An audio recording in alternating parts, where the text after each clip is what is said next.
Hey salut, je te propose une activité. Aujourd'hui, tu auras besoin de deux éléments, un surligneur et un feutre ou un stylo. Le surligneur, pourquoi? Parce qu'il a une mine biseautée qui va te permettre de faire ce que je vais te montrer. Mais si tu as un gros feutre, ça devrait marcher aussi, c'est juste moins agréable. Choisis un joli mot qui te plaît, où il y a plein de L, de B, des grandes lettres, tu vois. Bah moi j'ai pris libellule. Tu vas comprendre pourquoi. Si tu prends un mot avec que des voyelles, des petites sans zigounettes, sans rien, ça va être un petit peu tristounet, ça se fait, mais il n'y aura pas beaucoup d'intérêt. Là, tu vois, tu écris en faisant des grandes lettres. Et en fait, donc du coup, tu as vu ce que j'ai fait, j'ai retourné la feuille et j'ai réécrit le mot dans l'autre sens en faisant superposer les deux écritures. C'est tout simple, c'est la base de ce qui va suivre en fait, en quelque sorte. Et là maintenant, du coup, tu vois, tu sais pas dessiner, mais tu as quand même quelque chose à contourner. Et du coup, tu vas te servir de ton stylo, de ton feutre. Moi, je vous conseille toujours les feutres parce que ça glisse, c'est plus agréable. Et le but, c'est pas de se faire mal à la main. Donc du coup, là, tranquillement, je vais faire les contours extérieurs de ma forme. Vraiment, je suis tout le tour. Je cherche pas du tout à ce qu'on voit quel mot j'ai écrit. C'est même pas grave si on ne le reconnaît pas. Et c'est vraiment juste histoire de se vider la tête et de suivre ce petit chemin comme ça, tranquillement. C'est sympathique parce que... Alors moi, je l'ai exagéré le truc, je l'ai tiré jusqu'au bout pour faire un exercice sympa avec plein de gestes pour se libérer la tête. Mais tu peux te servir de cette petite astuce pour faire des cartes de vœux, des dessins, des trucs comme ça. Moi, c'était une de mes activités préférées, j'ai honte de le dire, quand j'étais au lycée, quand je m'embêtais.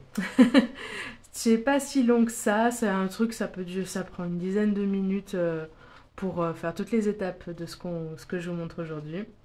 Mais c'est comme d'habitude, voilà, ce genre de petites choses. Ça peut être aussi sympa pour la motricité pour les enfants. Alors peut-être pas prendre un mot trop long, mais voilà, c'est quand on ne sait pas quoi dessiner. Et donc du coup, une fois qu'on a fait l'extérieur, et ben on fait les petites zones à l'intérieur. Et pareil, on s'en fiche en fait du mot qu'on a choisi à la base. On veut juste dessiner. Donc voilà.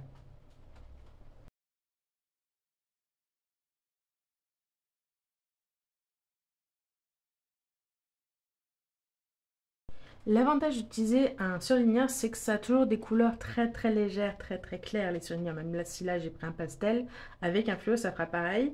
Il y a des superpositions de matières qui vont se créer. Ça peut être aussi, c'est pas du tout obligatoire, c'est encore voilà, un petit truc. Ça peut être rigolo de s'amuser à délimiter aussi ces zones-là. J'ai fait des zooms bizarres avec mon téléphone en direct pendant que je filmais. C'était pas une bonne idée.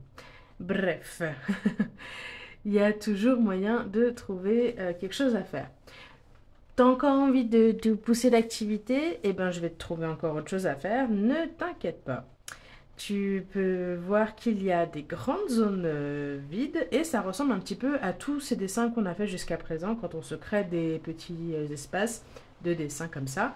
Et du coup, on les remplit. Alors moi, je suis allée sur le basique zigouigoui, j'ai fait quelques variantes. Tu as toute une panoplie d'exercices pour t'amuser à remplir tes trous. C'est très bizarre, je sais dit comme ça. Mais tu as toute une liste d'exercices dans la playlist Art Therapy où tu peux trouver des petits exercices des Zentangle. Si tu as des grandes zones, ça peut être sympa aussi pour varier. Mais tu peux aller sur le simple zigouigoui, les petits traits, les petits points. C'est très bien aussi, ça fait le taf.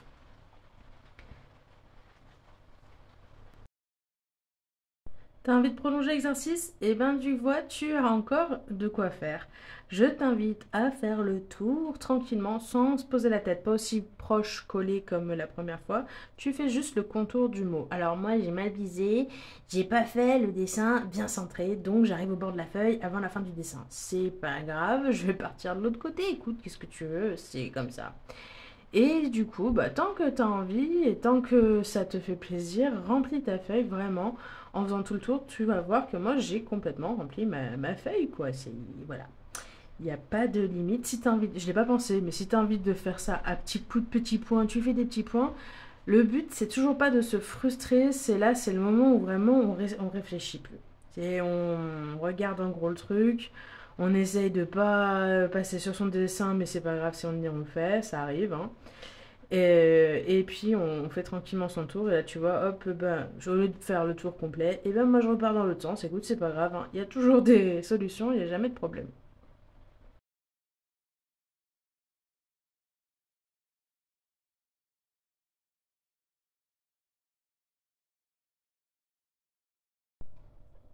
T'as fini ça, t'as encore envie de rester avec cette activité? Pas de souci, tu traces des traits, tu te fais un petit quadrillage.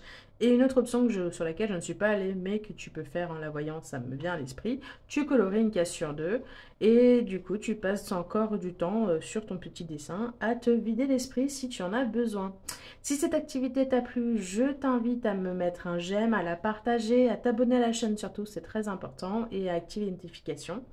En attendant, je te souhaite de jolis moments de création, d'art-thérapie, de dessin pour te vider l'esprit. Et je te dis à très bientôt, ma jolie libellule.